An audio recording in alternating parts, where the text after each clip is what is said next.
2025 সালে এসে আবারও কিয়ামতের নতুন আলামত প্রকাশ পেল, যা আমাদের প্রিয় নবী হযরত মুহাম্মদ সাল্লাল্লাহু আলাইহি ওয়াসাল্লাম আরো 1400 বছর আগে বলে গিয়েছেন। প্রিয় নবী হযরত মুহাম্মদ সাল্লাল্লাহু আলাইহি ওয়াসাল্লামের একটা কথাও যে মিথ্যা নয় তা খুব ভালোভাবে পশ্চিমা বিজ্ঞানীরা প্রমাণ করেছে। প্রিয় নবী আজ থেকে আরো 1400 বছর আগে বলেছেন, পৃথিবীতে 10টি বড় কিয়ামতের আলামত প্রকাশ না হওয়া পর্যন্ত পৃথিবীতে কিয়ামত সংঘটিত হবে না। কি সেই আলামত যা নিয়ে রীতিমতো চিন্তায় পড়েছে পুরো বিশ্বের বিজ্ঞানীরা?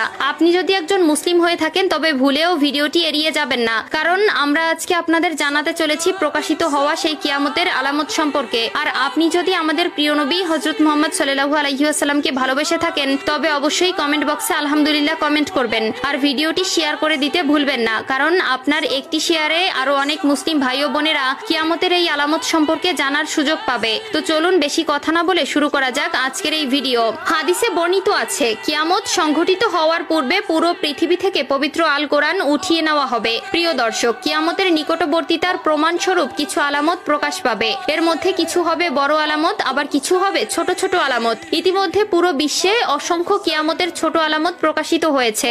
যেমন হাদিসে বর্ণিত আছে, আরবের বেদুইনরা অর্ধ উলঙ্গ অবস্থায় থাকবে, তবে তারা বড় বড় দালান কোঠা নির্মাণের প্রতিযোগিতায় নেমে পড়বে, এমনকি তাদের পায়ে জুতাও থাকবে না। বর্তমানে 2025 সালে কিয়ামতের নতুন যে আলামত প্রকাশ পেয়েছে তা হলো কিয়ামতের আগে পবিত্র আল কোরআন থেকে সকল অক্ষর উঠিয়ে নেওয়া হবে।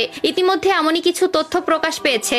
আজ থেকে প্রায় 1400 বছর আগে মহান আল্লাহ তাআলা হযরত মুহাম্মদ সাল্লাল্লাহু আলাইহি ওয়াসাল্লামের উপর কোরআন নাজিল করেন এবং আল্লাহ তাআলা ঘোষণা দেন কিয়ামতের আগ পর্যন্ত তিনি নিজেই তা সংরক্ষণ করবেন। আল্লাহ তাআলা পবিত্র আল কোরআনের মধ্যে বলেছেন, নিশ্চয়ই আমি কোরআন অবতীর্ণ করেছি এবং আমি এর সংরক্ষক। সূরা আল হিজর আয়াত নম্বর 9। কিন্তু এমন এক সময় আসবে যখন মানুষ কোরআন ভুলে যাবে। পৃথিবীতে এমন কেউ থাকবে না যে কোরআন স্মরণ করবে। তখন আল্লাহ তাআলা এই পৃথিবী থেকে কোরআন তুলে নিবেন। এরপর ইসরাফিল আলাইহিস সালাম সিংগায় ফুঁক দিবেন এবং এই মহাবিশ্ব ধ্বংস হয়ে যাবে। রাসূলুল্লাহ সাল্লাল্লাহু আলাইহি ওয়াসাল্লাম বলেছেন, রাতের অন্ধকারে কোরআন মানুষের বুক থেকে উঠিয়ে নেওয়া হবে, এমনকি মুসহাফের একটি আয়াতও পৃথিবীতে অবশিষ্ট থাকবে না। ইবনে মাজাহ হাদিস নম্বর 4050। কিয়ামতের আগে পৃথিবীতে কোনো মুমিন ব্যক্তি থাকবে না। কিয়ামত আসবে পৃথিবীর সবচেয়ে নিকৃষ্ট মানুষদের উপর।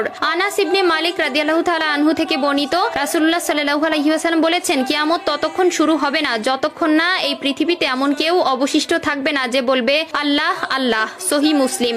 অর্থাৎ কিয়ামতের আগে সকল মুসলিম মারা যাবে। আবু হুরায়রা রাদিয়াল্লাহু তাআলা আনহু থেকে বর্ণিত, রাসূলুল্লাহ সাল্লাল্লাহু আলাইহি ওয়াসাল্লাম বলেছেন, আল্লাহ তাআলা ইয়েমেন থেকে একটি মৃদু বাতাস প্রবাহিত করবেন যা রেশমের মতো মসৃণ হবে। যার অন্তরে এক বিন্দু পরিমাণেও ঈমান থাকবে সে সেই বাতাসে শান্তির মৃত্যুবরণ করবে। সহিহ মুসলিম। এরপর আল্লাহ তাআলা কোরআন পৃথিবী থেকে উঠিয়ে নিবেন এবং মানুষের অন্তর থেকে পৃথিবীর সব মুদ্রিত কোরআনের পাতা থেকে সব অক্ষর উঠে যাবে। যারা একসময় কোরআনের সূরা বা কিছু অংশ জানতো কিন্তু তারা ঈমানদার ছিল না, তাদের অন্তর থেকেও সব মুছে যাবে।